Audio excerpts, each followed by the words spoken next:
Hi, very happy ഇങ്ങനെ മാംഗ്ലൂർ ക്യാമ്പസിൽ വെച്ചിട്ട് നിങ്ങളൊക്കെ പിന്നെയും കാണാൻ പറ്റിയത്. How do you feel? ഇപ്പോൾ മാംഗ്ലൂർ നമ്മുടെ എനപ്പോയുടെ മെഡിക്കൽ കോളേജിൽ വെച്ചിട്ട് ഒബ്സർവേഷൻഷിപ്പ് ചെയ്യാനായിട്ട് വന്നപ്പോൾ how do you feel? Actually വളരെ എക്സൈറ്റഡ് ആണ്. ബിക്കോസ് ഞങ്ങൾ ഓൾറെഡി ഞങ്ങളുടെ ഫസ്റ്റ് ഇയർ അവിടെ കംപ്ലീറ്റ് ചെയ്തു. അപ്പോൾ നമ്മളവിടെ തിയറിറ്റിക്കലാണ് പഠിച്ചിട്ടുണ്ടായിരുന്നു. അപ്പൊ ഇവിടേക്ക് വരുമ്പോൾ നമ്മള് ഒക്കെ പ്രാക്ടിക്കൽ ആയിട്ട് ചെയ്യാൻ പോവാ. അപ്പൊ അവിടെ കുറച്ച് ലാബിന്റെ കുറച്ച് ഫെസിലിറ്റീസ് ഇനി വരാനുണ്ട്. നിങ്ങൾ സെക്കൻഡ് ഇയറിലോട്ടല്ലേ? അതെ. അപ്പോ അത് നമുക്കിപ്പോ ഞങ്ങളുടെ ഒബ്സർവേഷൻഷിപ്പിന്റെ ഭാഗമായിട്ട് നമ്മൾ ഇവിടുന്നാ ചെയ്യുന്നത്. അപ്പൊ അതൊക്കെ നമ്മൾ ഇവിടെ കോമ്പൻസേറ്റ് ചെയ്യാൻ പോകും. അപ്പൊ നമ്മള് ഇങ്ങനെ കെടാവറൊക്കെ കാണാനുള്ള ഒരു എക്സൈറ്റ്മെന്റിൽ ഇങ്ങനെ ഇരിക്കുന്ന ടൈമാണ്. എല്ലാവരും ഹാപ്പിയാണ്? എല്ലാവരും ഹാപ്പി. വീട്ടുകാർ ഹാപ്പിയാണ്? നാട്ടിലെത്തിട്ട് വീട്ടിൽ പോയായിരുന്നാ?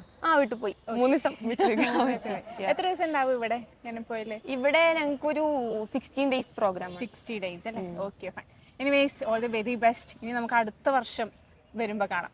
Okay, same place. ശരി, ഓക്കെ, താങ്ക് യു, ബൈ.